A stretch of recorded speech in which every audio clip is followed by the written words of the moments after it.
साधु तो चलता भला। नमस्कार, आप देख रहे हैं मातृ गौरव और मैं हूं व्यास कुमार। आप सबको आषाढ़ी एकादशी की हार्दिक शुभकामनाएं। आज से आषाढ़ी एकादशी से चातुर्मास प्रारंभ होता है। हमारी संस्कृति में ऐसा माना जाता है कि भगवान विष्णु 4 मास के लिए क्षीर सागर में शयन करते हैं और साधु संत 4 महीने तक एक स्थान पर रुककर लोगों में ज्ञान की गंगा बहाते हैं। तो एक तरह से ऐसा माना जा सकता है कि चातुर्मास में संत भगवंत ही इस चातुर्मास के भगवान है, ऐसा माना जा सकता है। कहते हैं कि किसी भी नदी का जो जल है वो निरंतर बहता रहता है तो वह जल निर्मल रहता है, और यदि पानी ठहर जाता है, तालाब के रूप में ठहर जाता है, तो उसमें कीड़े लग जाते हैं। उसी प्रकार से साधु संत भगवंत है जो निरंतर प्रवास करते हैं तो वो निर्मल रहते हैं, लोगों के बीच में ज्ञान की गंगा बहती है। लेकिन ये जो 4 मास है वहाँ पे साधु संत भगवंत ठहरते हैं और ठहर कर इस जनता के बीच में ज्ञान की गंगा बहती है। आज राष्ट्र संत कमल मुनि जी महाराज है जिन्होंने करीब 45 वर्षों में 80,000 किलोमीटर की पैदल यात्रा की है, और इस वर्ष उनका चातुर्मास भाईंदर में राजस्थानी सेवा संघ के तत्वाधान में हो रहा है। उन्होंने आज हमसे क्या बात की, आइए सुनते हैं। करीब 1980 से पदयात्रा करते हुए 45 साल हो गए। जम्मू कश्मीर, दिल्ली, नेपाल, तमिलनाडु और 80,000 किलोमीटर पदयात्रा करने के बाद मैंने जो निष्कर्ष पाया है तो हमारे यहाँ पे जो सरकार का नेतृत्व है, जिसके हाथ में चाबी है या स्टीयरिंग है, यदि वह एक नीति पे चले तो देश का उद्धार हो सकता है। इसका मूल कारण है जैसा सरकार ने पॉलिथीन थैली के उपयोग पे प्रतिबंध लगाया, उत्पादन पे क्यों नहीं? दोहरे जो कानून है, दोहरी जो कथनी और करनी है, यह अराजकता, अव्यवस्था, बुराई, बीमारी और अपराध की जननी। सबसे पहले जैसे आज सरकार गुटखे को बुरा मानती है, तो जिन जिन चीजों को बुरा मानती है उनके उपयोग पे प्रतिबंध है। मेरा कहना उसके प्रति ईमानदारी है तो उत्पादन पे प्रतिबंध लगा। न रहेगा बांस न बांसुरी। आज वो स्थिति दुर्भाग्यपूर्ण हो रही है कि आज एक पॉलिथीन का अभियान चलाएंगे, सब्जी वाले के पास जाएंगे, ठेला गाड़ी वाले के पास जाएंगे, फैक्ट्री वाले के पास क्यों नहीं जाएंगे? मेरा एक ही आपको कहना है, हमें देश की दोहरी जो नीतियां चल रही है उसके ऊपर पत्रकारों को जागरूक होना है, सचेत होना है और सचेत करके अपनी भूमिका निभानी है। क्या निभानी? आज अपन देखते हैं, छोटी सी बात आपको बता दूं कि जंगली जानवर के शिकार पे तो दंड है। कोई शेर का शिकार कर दे या कर दे तो फिर पालतू पशुओं पे खंजर चलाने की इजाजत कैसे?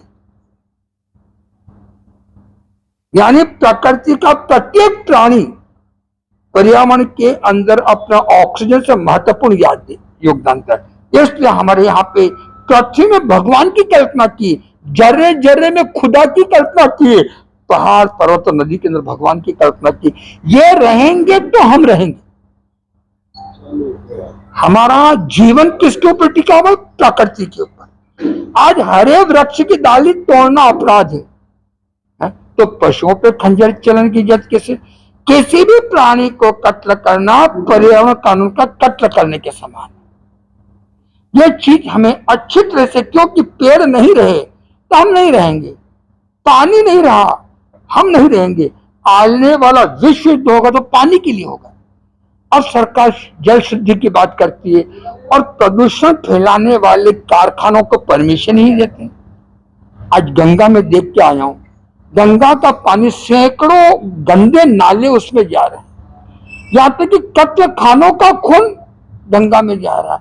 यानी शुद्धि से पहले आने वाली चीजों को रोकने का काम करें।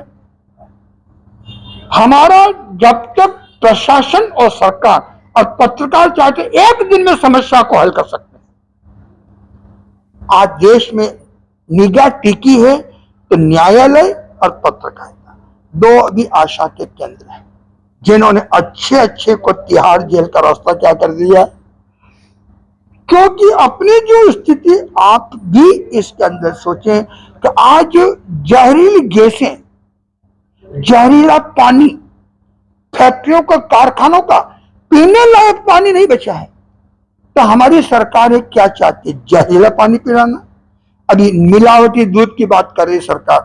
2 दिन पहले मंत्री ने बयान दिया तो मिलावटी दूध हम नहीं कार्रवाई करेंगे। क्या मशीनें दूध देगी? क्या कानून दूध देगा? क्या यानी पशु को धर्म से नहीं जोड़ना चाहिए, पर्यावरण, स्वास्थ्य और आर्थिकता से जोड़ना चाहिए।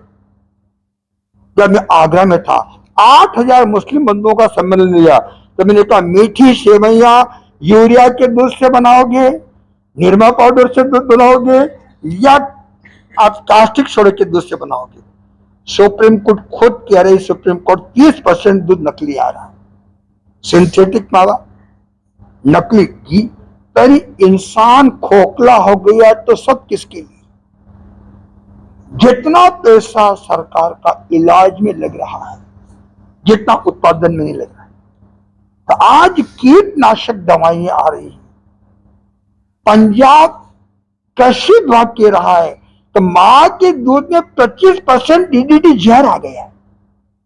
धरती कीटनाशक दवाई से, यूरिया खाद से जहरीली हो रही है, बंजर हो रही है। तो हमारी नीति ही, जब वो एक सब्सिडी, मैं तो कहूँगा मछली मंत्रालय बना सकते हैं तो गौ मंत्रालय क्यों नहीं?